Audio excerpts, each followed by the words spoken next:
Coming to you from Times Square, New York, my name's Dave. And I'm Joe. And thank you for tuning in to Open Goal on YouTube or SoundCloud, whatever medium you're using. We're here to have some drinks and talk to you everything New York soccer. Let's get it started with Red Bull New York. Let's take a look at the last two fixtures. We've been out for a little bit, but let's take a look at the last 2 weeks that we've missed. So we started off with a dominating 2-0 performance over DC in the home opener, and we followed that up with a 2-1 win over the Columbus Crew in Columbus, Matt Frey Stadium. And I thought the Red Bulls were looking good. Finally, everything that Marsh has promised with the up-tempo Red Bulls energy drink style offense. Two very convincing wins by Red Bull New York. Two solid goals in both games by the squad. And two decent sides, DC United and Columbus Crew. So you got to really like that midfield trio that Jesse Marsh has got going with Sasha Kleistan, Dax McCarty, Felipe. Probably the best midfield that we're seeing in MLS right now. What do you think, Dave? As Red Bulls fans, I would say that they are the best midfield in the MLS right now. I hate to admit it, but they're looking pretty good. Especially coupled with Bradley Wright Phillips, who's right near the top of the charts in terms of assists and goals in the MLS score sheet right now. So they're definitely finding ways to get everyone involved without Henry. They're not just feeding the ball on the left side and hoping that he has all the magic. Right. So, well, very sharp contrast to New York City FC's results for the last 2 weeks. A 0-0 draw at Colorado, and they come home and they fall to Sporting Kansas City 1-0. Pretty boring results, gotta say. Yeah, I would say they're both sleep fest, not just because I'm a Red Bulls fan, but that's fair. Because 0-0 has unfortunately been a pretty common theme in MLS this year. A little bit of a disease right now, not a lot of goals scored to open it up. Not much finishing in MLS. Didn't help that David Villa was missing the Kansas City game. Probably one of the better finishers in the league at this point. But it's something that New York City has to recover from. They're still near the top of the table in terms of the East Coast. So.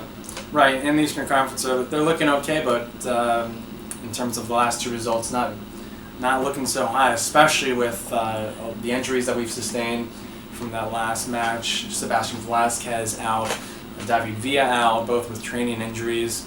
And then we had Kyrie Shelton with the USA U23 call-up, Adam Nemec with the Slovakia call-up.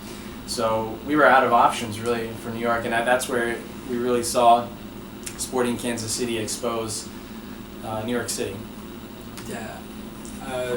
New York City was definitely not really creating many opportunities going forward, even though they had a great deal of possession.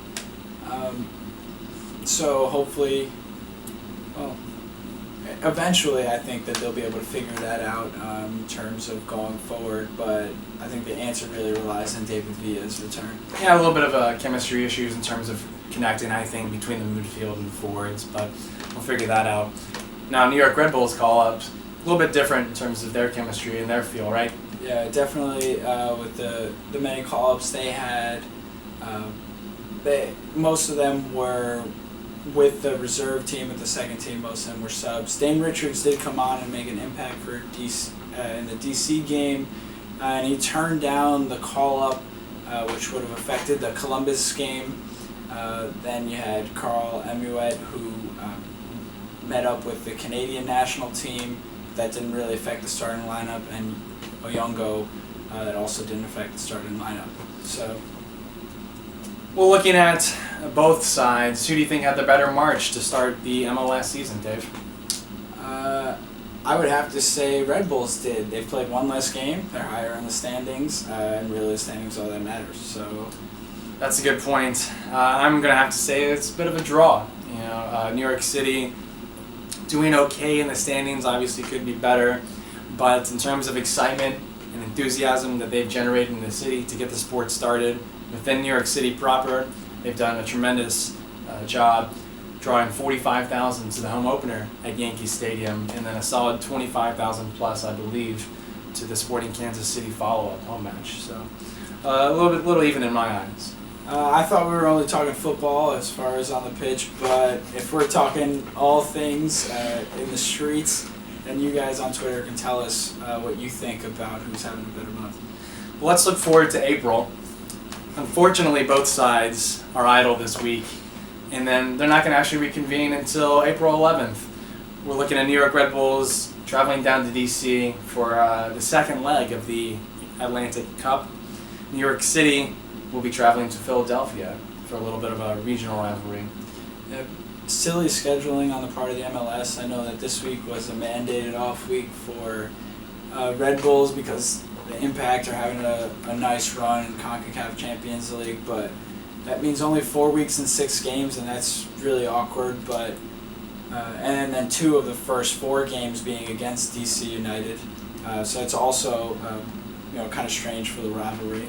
But that should be a good bus trip for the supporters group, as well as the city, the NYCFC's first traveling supporters group with the Philadelphia game. Should have a strong turnout. Looks like they're going to have a lot of supporters traveling to Philadelphia to visit PPL Park for that match. But while both New York squads are quiet recently, we have had some other happenings in New York City in terms of soccer. Dave was witness to that.